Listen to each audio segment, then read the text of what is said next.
猛地吸进一口气，胸口像被什么东西炸开似的，疼得我眼前都晃了晃。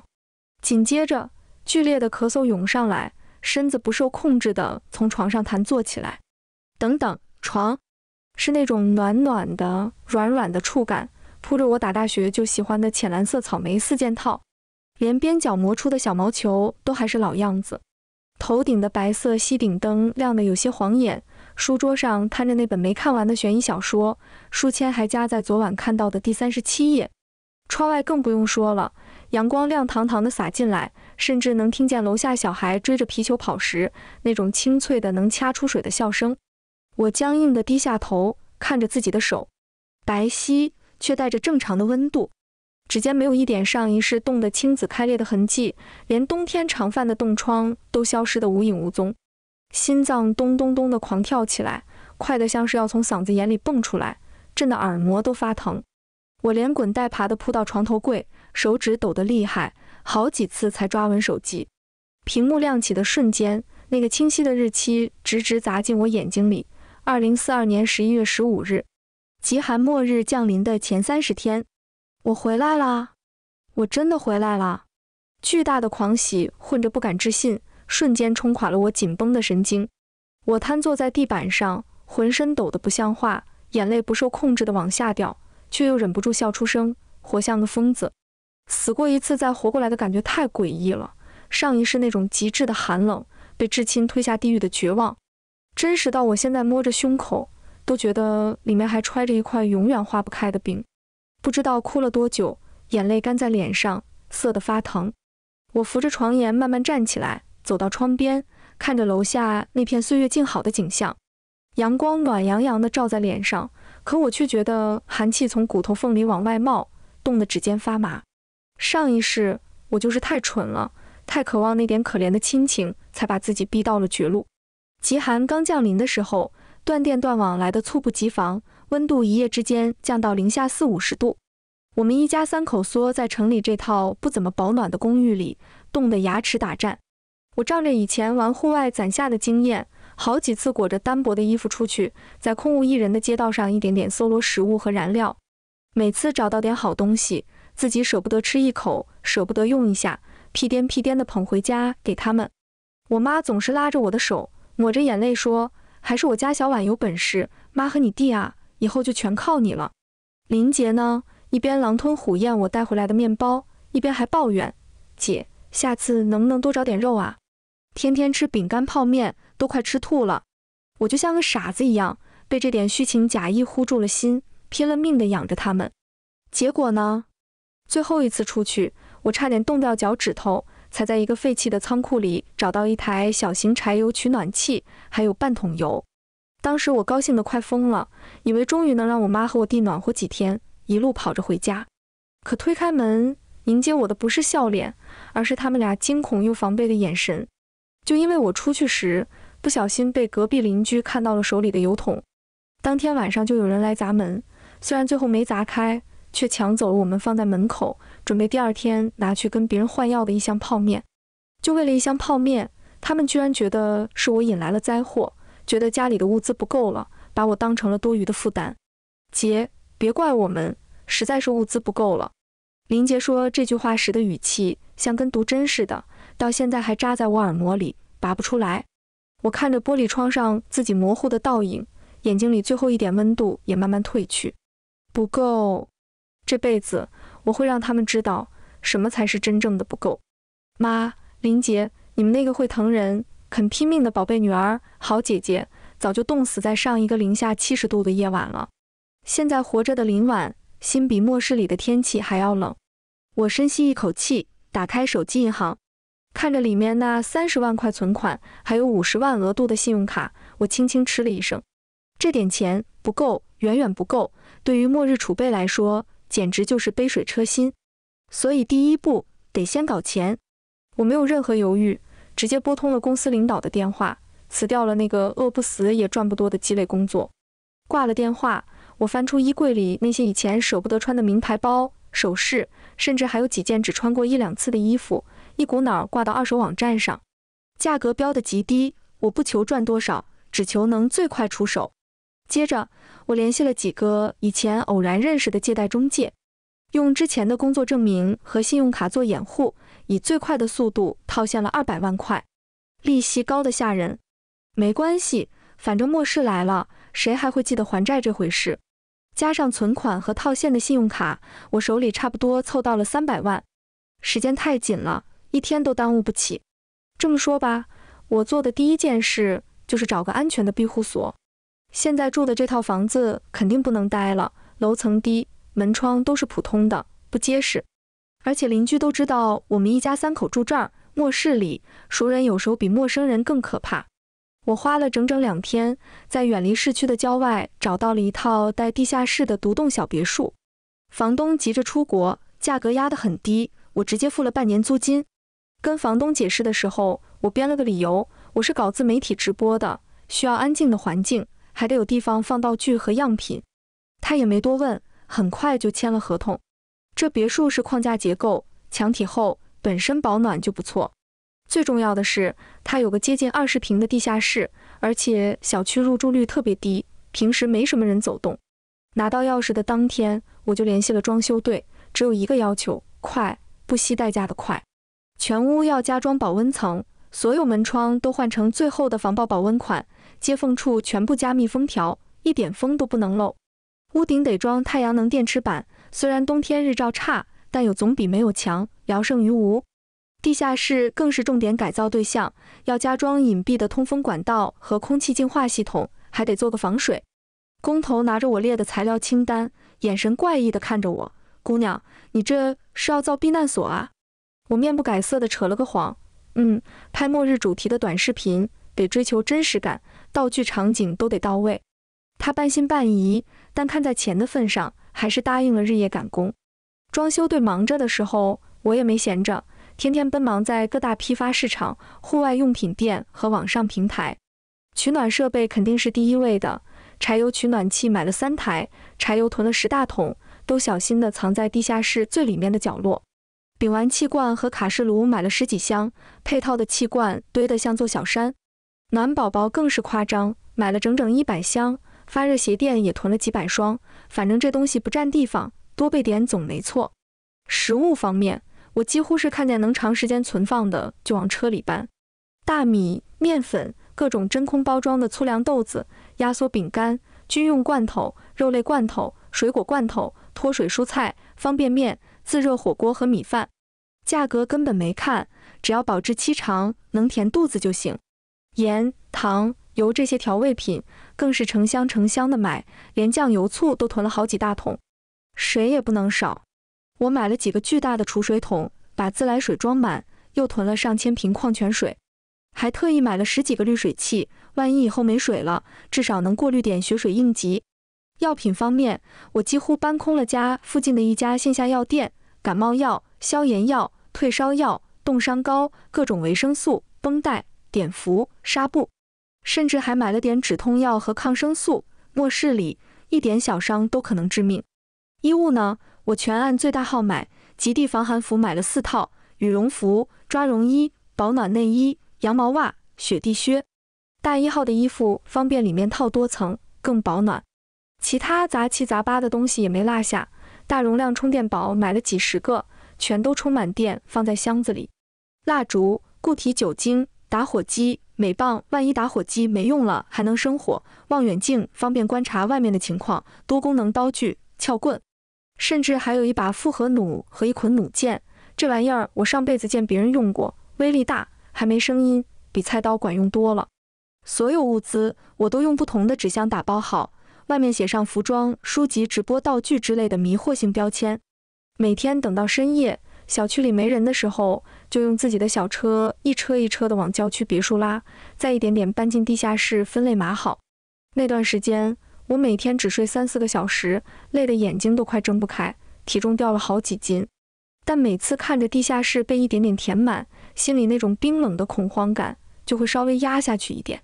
期间，我妈和我弟当然打过电话。小婉，你辞职了？怎么也不跟家里商量一下？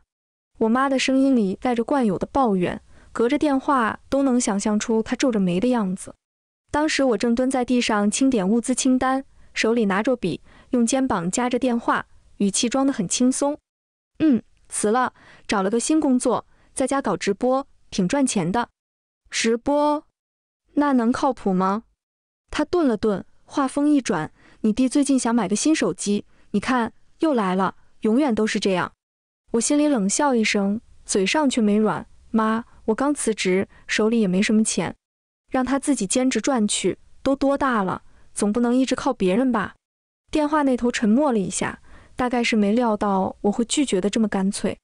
很快，林姐抢过了电话，语气很冲，姐，你怎么这样啊？妈就是跟你说一声，你这什么态度？你那个新工作到底是干什么的？神神秘秘的，是不是赚大钱了，不想告诉我们？我差点被气笑，语气却故意装得很神秘，赚什么大钱啊，就是辛苦钱，天天忙得脚不沾地。最近真的特别忙，没事别老打电话，耽误我工作赚钱了，到时候可没生活费给家里。一提钱，他们果然消停了不少。挂掉电话，我看着窗外渐渐阴沉下来的天空，心里清楚，时间不多了。偶尔，我也会匿名在现在住的小区业主群里发一些似是而非的消息。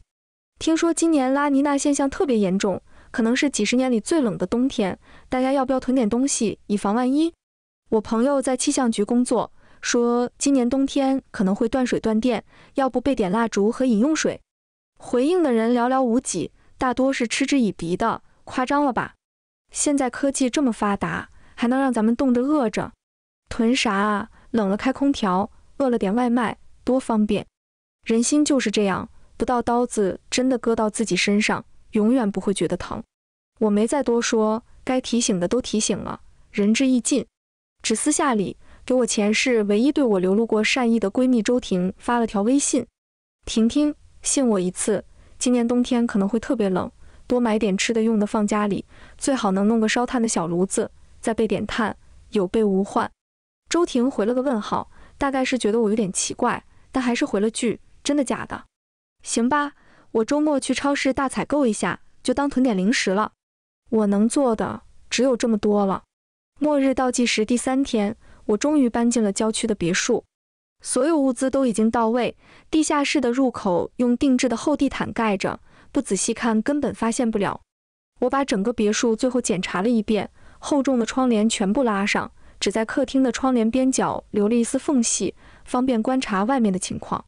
空气里弥漫着一股柴油和压缩饼干混合的味道，别人可能觉得刺鼻，但我却觉得无比安心，这是活下去的味道。倒计时最后一天，天空阴沉的可怕，下午的时候开始飘起一种奇怪的细密雪沫，落在手上凉丝丝的，还带着股呛人的味道。直到傍晚，气象台才终于发布了最高级别的寒潮红色预警，提醒市民尽量减少外出，储备好生活物资。网络上一下子炸开了锅，一片恐慌和质疑，有人说这是谣言，有人说政府会解决，吵得不可开交。我的手机快被打爆了，全是我妈和我弟的未接来电。最后我弟发了条语音，语气气急败坏，还带着点哭腔：林婉，你死哪去了？家里空调不制热了，冷死了，你是不是早就知道会这样？赶紧滚回来，把你囤的东西都带回来。我听着语音，忍不住笑了笑，没回，只是把最后一块柴油取暖器的电池检查好，然后给自己泡了杯热腾腾的奶茶，加了好多珍珠和椰果。上一世我连口热乎水都喝不上。晚上8点，我走到窗边，撩开窗帘一角往外看，温度计显示室外温度在半小时内骤降到了零下30度，狂风开始呼啸，拍打着窗户，像厉鬼在嚎叫，听得人头皮发麻。9点整，突然啪的一声，整个屋子陷入一片黑暗，断电了。我拿出备用的手电筒，打开开关，微弱的光线照亮了不大的客厅。透过窗帘缝隙往外看，整个小区，不，可能整个城市都瞬间陷入了一片死寂和黑暗。只有窗外那种诡异的雪沫，在越来越猛的风声里，反射着一点点微弱的光。末日真的来了。我裹紧身上的羽绒服，走到窗边，撩开窗帘一角，外面已经是一片惨白，能见度极低，风把雪沫卷得漫天飞舞，温度还在以恐怖的速度下降。手机早就没了信号，连紧急呼叫都拨不出去。世界安静的可怕，只剩下风的咆哮声，还有雪沫打在窗户上的沙沙声。而我身后的屋里有吃的，有水，有光，有温暖。这一次，我终于可以好好的活下去了。不知道过了多久，也许1天，也许2天。风稍微小了一点，但冷得更刺骨了。我走到门口，看了一眼挂在那里的温度计，室外温度已经降到了零下70度。我正坐在客厅的地毯上，就着卡式炉煮泡面，还加了个卤蛋和一根火腿肠，香味飘满了整个屋子。就在这时，哐哐哐，粗暴的砸门声猛地响起，夹杂着熟悉又陌生的叫骂声。林婉，我知道你在里面，开门，快开门，冻死了！你个没良心的白眼狼，把你妈和你弟关在外面挨冻，你自己在里面享福。天打雷劈啊你！是我妈张兰的声音，尖利又绝望，还带着点哭腔。紧接着是林杰虚弱却依旧贪婪的催促：妈，别骂了，姐，快开门啊！我好饿，有好吃的吗？快给我点吃的！他们居然找来了！我眉头狠狠一皱，这地方他们从来没来过，怎么可能找到？我悄无声息地走到门后，透过猫眼往外看，只一眼，我差点没认出来。外面站着2个人，裹着厚厚的棉被，可棉被早就被雪沫打湿，冻得硬邦邦的。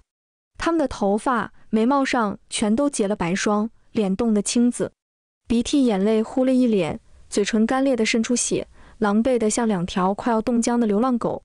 是我那好母亲和好弟弟，他们是怎么找到这儿的？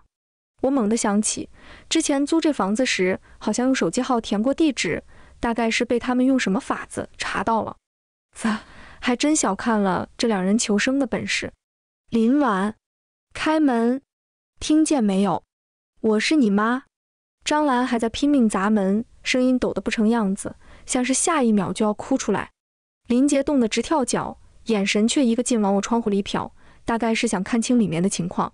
姐，我们知道你肯定囤东西了，快让我们进去，外面这鬼天气会死人的。我深吸一口气，猛地拉开最里面那层加厚防盗门，但外面的防爆门依旧锁得死死的，只能隔着防盗栏看着他们。屋里的热气往外飘了那么一点点，这2人立刻像濒死的人闻到水味似的，疯狂扑到防盗栏上。小婉，快开门！张兰的眼睛里满是血丝，那股渴望劲儿像是要把栏杆都钉穿。林杰贪婪地吸着那点热气，目光落在我屋里桌上还冒着热气的泡面上，口水都快流下来了。面，是泡面。姐，快给我吃一口，就一口。我看着他们，脸上没什么表情。你们怎么找来的？你别管我们怎么找来的。张兰突然尖叫起来，快开门！你想冻死我们吗？我怎么生了你这么个狠毒的女儿？姐，别废话了，先让我们进去再说。林杰不耐烦地催着，还开始用力摇晃防盗栏。可那栏杆是我花大价钱装的，纹丝不动。我笑了，笑意却没到眼底。进去。然后呢？抢我的东西，吃我的食物，最后把我推出去冻死。张兰和林杰猛地愣住，像是没听懂我的话，又像是不敢相信。你胡说什么？张兰眼神闪烁，明显有点心虚，但很快又被愤怒和寒冷盖了过去。你是不是冻糊涂了？快开门！林杰也跟着嚷，什么推出去？姐，你疯了吧？赶紧的，冻死了！我没糊涂，也没疯。我的声音平静得像结冰的湖面，我清楚得很。你们是什么人？这里是我的地方，我的东西一样都不会给你们。张兰瞪大了眼睛，难以置信地看着我，那神情仿佛我做了什么十恶不赦的事。你说什么？我是你妈，他是你亲弟弟，你敢不给我们？你的东西不就是我们的东西？又是这套说辞。我嗤笑一声，我的就是你们的。那你们的呢？林杰那新款游戏机怎么没见给我玩玩？妈，你藏起来的那盒金首饰怎么没想着给我一件？他们被我问得哑口无言，脸色更难看了。少废话！林杰彻底撕破脸，恶狠狠地威胁林婉，我警告你，赶紧开门，不然等我们进去了，有你好果子吃。哦，怎么进去？我好整以暇地看着他，砸门吗？试试看啊，看看是你们的拳头硬，还是我这从德国买的防爆门硬。林杰气得脸色铁青，还真用脚踹起门来。哐哐，门纹丝不动，反倒是他自己被震得龇牙咧嘴，疼得直抽泣。张兰一屁股坐在地上，开始撒泼哭嚎：没天理啊！女儿要把亲妈冻死在外面啊！我白养你这么大了，你的良心被狗吃了！她的哭声在寂静的寒夜里传得老远，格外刺耳。我冷眼看着她表演，哭大声点，最好把附近的人都引来，看看是他们先来帮你们，还是先抢了你们身上那床破被子。张兰的哭声戛然而止，惊恐地看向四周黑漆漆的别墅，身子明显哆嗦了一下。林姐也怕了，压低声音：姐，算我们错了行不行？以前是我们不对，你先让我们进去，以后我们一定好好对你，给你当牛做马。当牛做马？我像是听到了天大的笑话。不需要，你们离我远点，别死在我门口，脏了我的地方，就是对我最大的好了。你，林杰气得目眦欲裂，却没什么办法。我不再理会他们，转身从玄关的箱子里拿出2小包压缩饼干，从防盗栏的缝隙里扔了出去，正好落在他们脚边。诺，看在最后一点情分上，赏你们的，拿着，赶紧滚。那姿态就像在打发2条讨饭的狗。张兰和林杰看着地上那2块干瘪瘪的压缩饼干，又看看我屋里桌上那碗香喷喷的还加了蛋和肠的泡面，眼睛都红了，有屈辱，有愤怒，更多的是贪婪和不甘。林婉，你就给你亲妈亲弟吃这个！张兰尖叫起来，声音尖利。不要，我做事要关门，那还给我。要，我没要。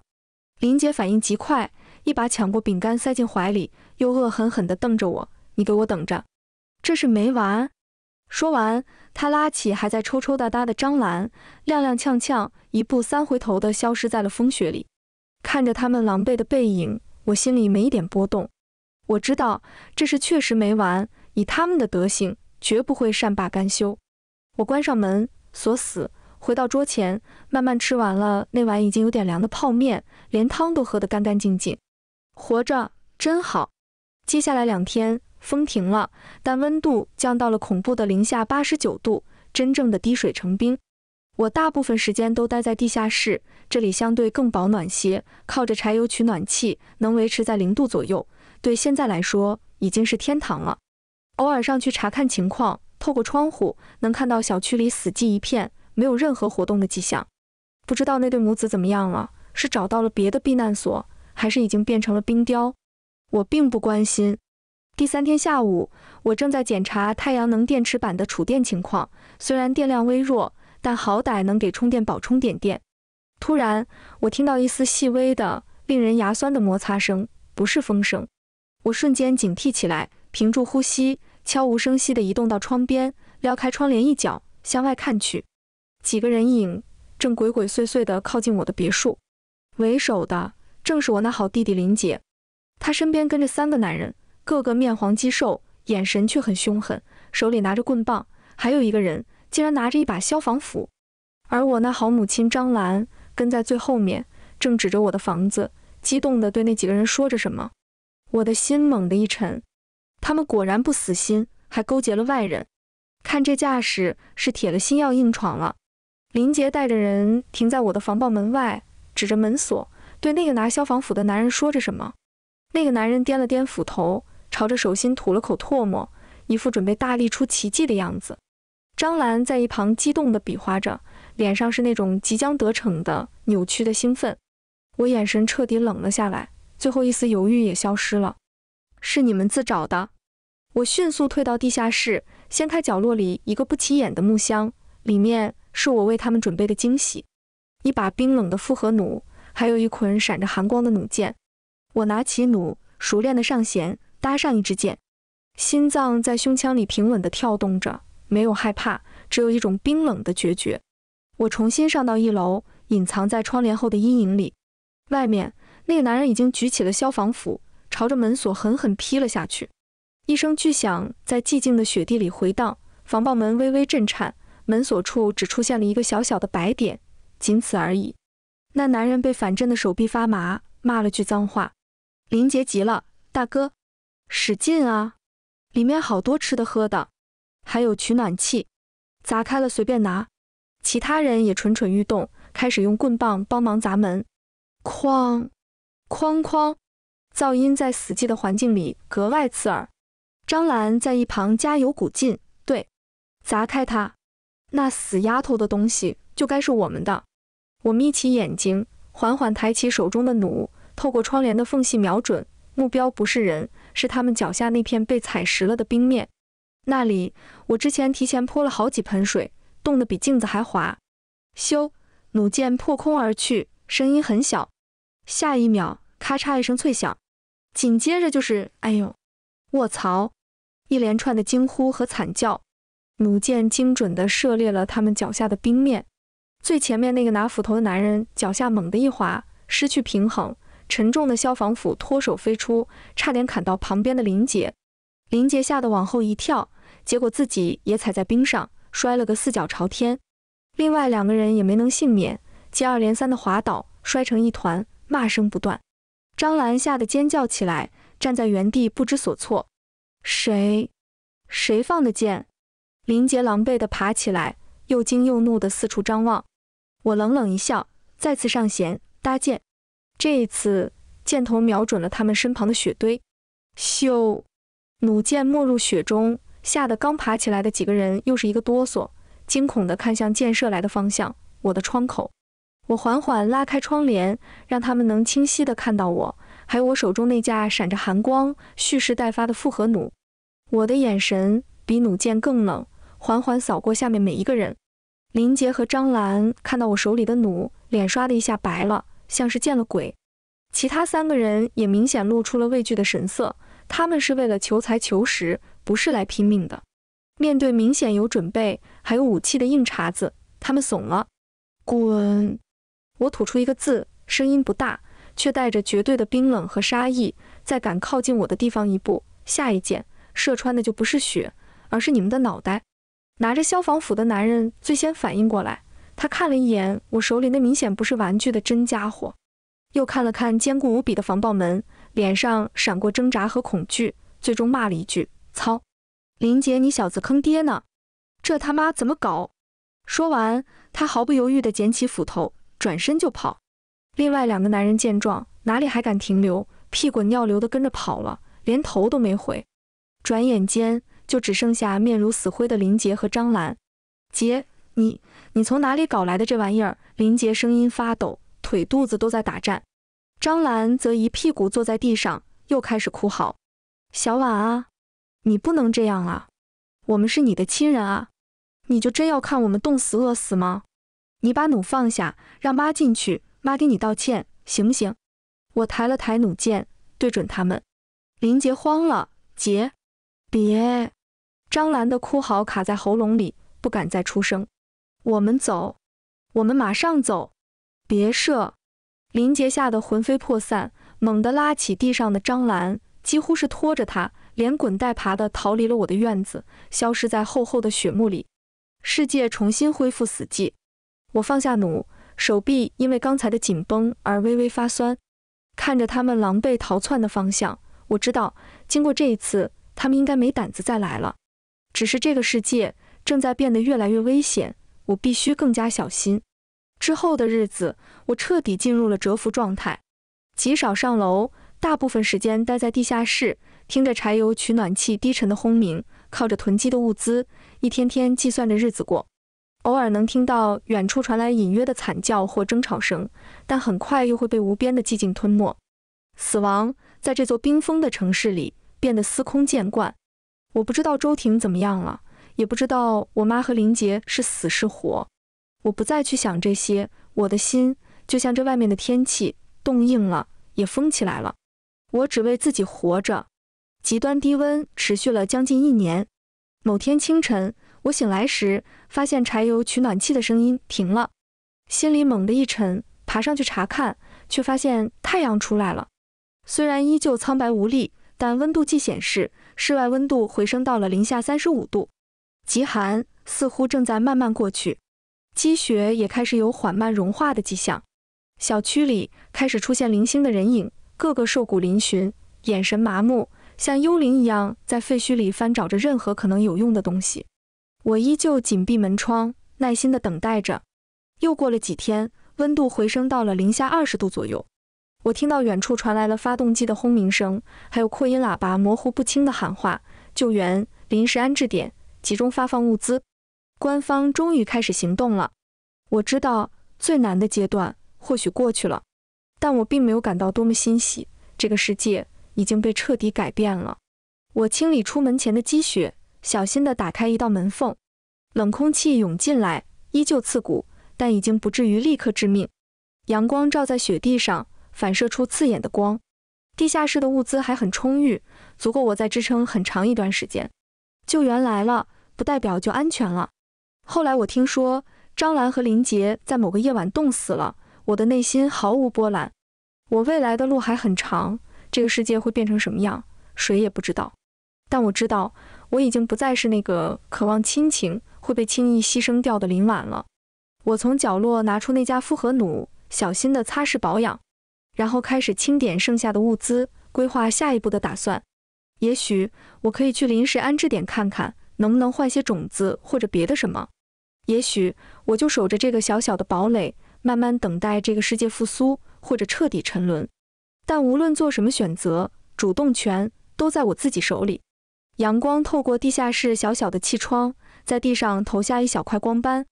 我伸出手，放在那一点微弱的阳光里，指尖终于感受到了一丝久违的暖意。